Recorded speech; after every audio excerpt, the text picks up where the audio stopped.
So today I am here with a very much new topic and very much essential component of the corporate era. As we all know that in the corporate era, there is no evaluation possible without the group discussion, and it is one of the essential, critical and important topic for all of us to be prepared.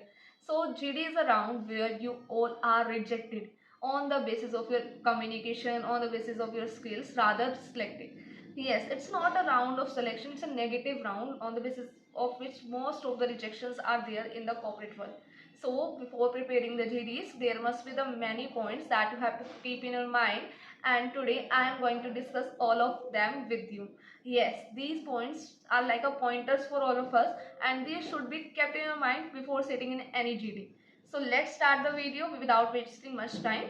So here I am creating a type of scenario like you are sitting in a GD, and in the GD there must be 5 to 6, more than 6 people, and it can be 10 also. It depends how the company, how the evaluation process is to be going on, and there are 8 to 10 minutes with us for a GD process, and in that 8 to 10 minutes you should be very much alert, and you have to listen the everyone's opinion, everyone's discussion, and these type of opinions will help you at the time of the conclusion. Means on the basis of the discussion that is going on during the whole GD, we have to conclude the GD. So first of all, there are initiation marks and conclusion marks. So the person who is going to initiate a GD will get the extra marks always, and similarly the person who is going to conclude the GD will always get a extra marks. But don't think that to get an extra marks we have to say anything that is irrelevant to the topic. We should never do that, because the thing is that it gives an impression that you don't know anything, and it will make the whole GD very much worse. So speak when you have complete idea regarding the topic, and if you don't know anything about the topic that is given to you on the GD, for the GD, so don't speak anything. Firstly listen the things that the other people are saying, and after that on the basis of these discussions you came up with your points. And moreover, अगर आपको topic का कुछ भी नहीं पता तो भी बहुत सारे पॉइंट्स आपके माइंड में आ जाएंगे जब अदर स्टूडेंट्स बोल रहे होंगे. तो so listen carefully. Listening carefully is the one of the essential thing that you have to keep in mind while going for the GD.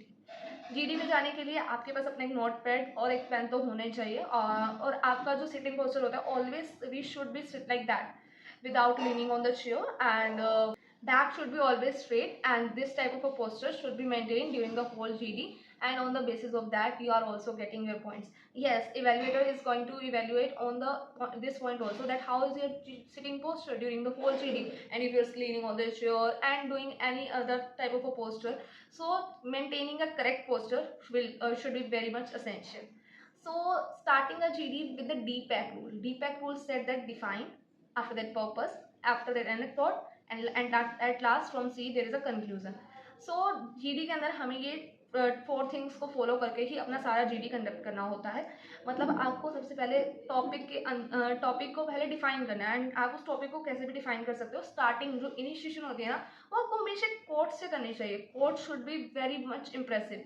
मतलब कोट ऐसा होना चाहिए जो इम्प्रेसिव भी हो, सामने वाली ऑडियंस के ऊपर भी अच्छा इम्पैक्ट हो, साथ में इवैल्यूएटर पे भी, और उसके बेसिस पे आप सिलेक्ट भी हो सकते हो. यस, इनिशिएशन अगर अच्छी होगी तो ऑब्वियसली सारा GD अच्छा जाएगा ना. तो आपकी इनिशिएशन हमेशा अच्छी जानी चाहिए. लाइक अगर मैं कोई टॉपिक ले रही हूँ ट्रेडिशनल गेम्स वर्सेस ई गेम्स, तो मैं उसको कोट को इस तरह से कुछ ऐसा स्टार्ट करूँगी. Games not just about competition whether on the screen और on the field. We should maintain team spirit, leadership qualities in the game. कुछ तरह इस तरह से आप अपना कोट लेके आओ. कुछ आप में मतलब कि ना, अगर आप GD के लिए बैठ रहे हो, इसका मतलब ये है कि आपको सारे करंट अफेयर्स की नॉलेज होनी चाहिए, क्योंकि इवेल्युएटर आपको किसी भी तरह का टॉपिक दे सकता है.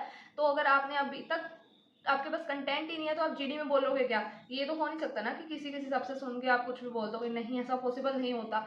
अगर आपके पास कंटेंट होता है ना, तो आपकी बहुत अच्छी कॉम्पिटिटिव एज रहती है. सो अभी तक आपने GD की प्रिपरेशन करनी स्टार्ट नहीं करी तो उन्हें कर दो.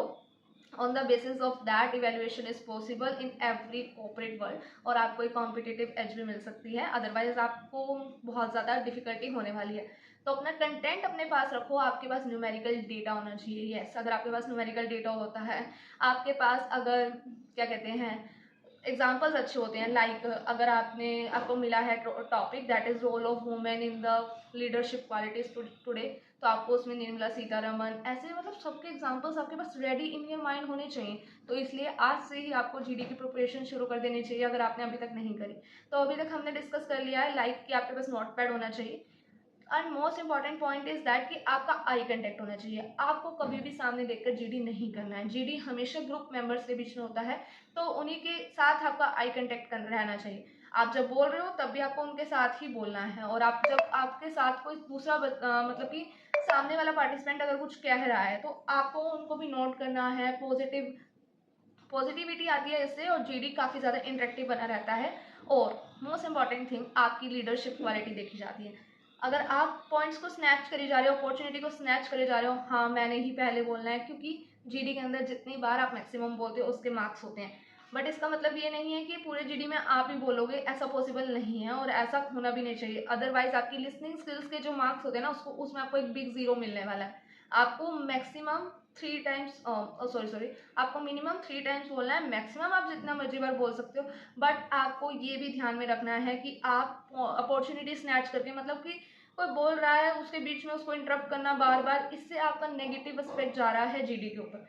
मोरेओवर आप एक लीडरशिप क्वालिटी ऐसे दिखा सकते हो, अगर कोई पर्सन है वो बार बार बोलना चाह रहा है और उसको अपॉर्चुनिटी नहीं मिल रही, बाकी सब नहीं बोलने दे रहे, तो आपकी अगर पिच हाई है, you can proceed like that, please give a chance to this type of a person as she is trying to say something again and again. तो इस तरह से आप एक कम्पिटिटिव एज पे आ सकते हो, क्योंकि आपने उसको अपॉर्चुनिटी दे दी है, आपने अपनी लीडरशिप स्किल दिखाई है। लिसनिंग स्किल्स का बहुत ज़्यादा ध्यान रखना है हमें। अगर लिसनिंग स्किल्स अच्छी हैं तो आप उसको लास्ट में कंक्लूड भी बहुत अच्छी तरह से कर सकोगे। और लास्ट में कंक्लूड करने की टिप इस तरह से होती है कि जिस तरह से हमने होल जीडी किया, लाइक इस पर्सन ने कुछ ये पॉइंट्स लेकर आया, फॉर एग्जाम्पल एक्स वाई, मतलब इस तरह से लेके आए हैं, तो उनके पॉइंट्स को मेंशन करना आपको, like as mister X said and that this type of point, मतलब उसको मिक्स करके तब आपको कंक्लूजन पे लाना है। और कंक्लूजन के अंदर जो जो आपके एग्जांपल्स डिस्कस हुए हैं, कुछ उसको भी ऐड ऑन करना, न्यूमेरिकल डाटा को भी इंक्लूड करना। तो इससे काफ़ी ज़्यादा पॉजिटिव एस्पेक्ट जाता है कि ये पर्सन ने सच में जीडी में एक्टिवली पार्टिसिपेट किया और वो कंक्लूड भी कर पा रहा है। ये नहीं कि अगर आपको 3 बार बोलना ही बोलना है, इसके लिए आप इनिशिएशन कर रहे हो, इसके लिए कंक्लूजन कर रहे हो, आपको जब तक कंप्लीट नॉलेज नहीं है तब तक कंक्लूड इनिशिएट कुछ भी मत करना। अदरवाइज आपका बहुत ज़्यादा नेगेटिव एस्पेक्ट जाएगा और पूरा का पूरा जीडी खराब हो जाता है अगर कोई गलत पर्सन इनिशिएट कर देता है, उसको टॉपिक की नॉलेज नहीं होती। सो पहले सबको सुन लो, अगर आपको नहीं है तो 1 मिनट, आपको टोटल 10 मिनट्स का जीडी होता है all around most of cases में। तो 8 मिनट 1 मिनट फॉर योर आपको दिया जाता है कि आप सब कुछ सोच लो और उसके बाद उसको राइट डाउन कर लो अपने नोट पैड में। और at last 1 minute for conclusion and in between 8 minutes का जीडी रहता है। यही कॉमन प्रोसेस रहता है सारी ग्रुप्स में। और ये वाले थिंग्स आपको अपने माइंड में रखनी है जब आप एक जीडी के लिए बैठ रहे हो, ताकि आपको ही कंपनी सेलेक्ट करे और वो राउंड आपके लिए एलिमिनेशन नहीं बल्कि सिलेक्शन का एक राउंड बन जाए और आपको दूसरे पर्सन से ज़्यादा अच्छी अपॉर्चुनिटी मिल जाए। सो कुछ इन पॉइंट्स को अपने माइंड में रखना, तभी जीडी के लिए बैठना। So these are the type of pointers आपको अपने पास रखने हैं। Guys, in the coming videos I am planning to conduct a sample GD with one of my friend, and I think that these pointers are very much important for all of you। मतलब एक बार आप उन्हीं videos को देख के चले जाओगे, उन्हीं टॉपिक से गो थ्रू होकर चले जाओगे, तो मुझे नहीं लगता कि कुछ पॉइंट्स रह जाएंगे उस GD के लिए प्रिपेयर करने के लिए। सो आगे आने वाली वीडियोस में ये सब कुछ आने वाला है।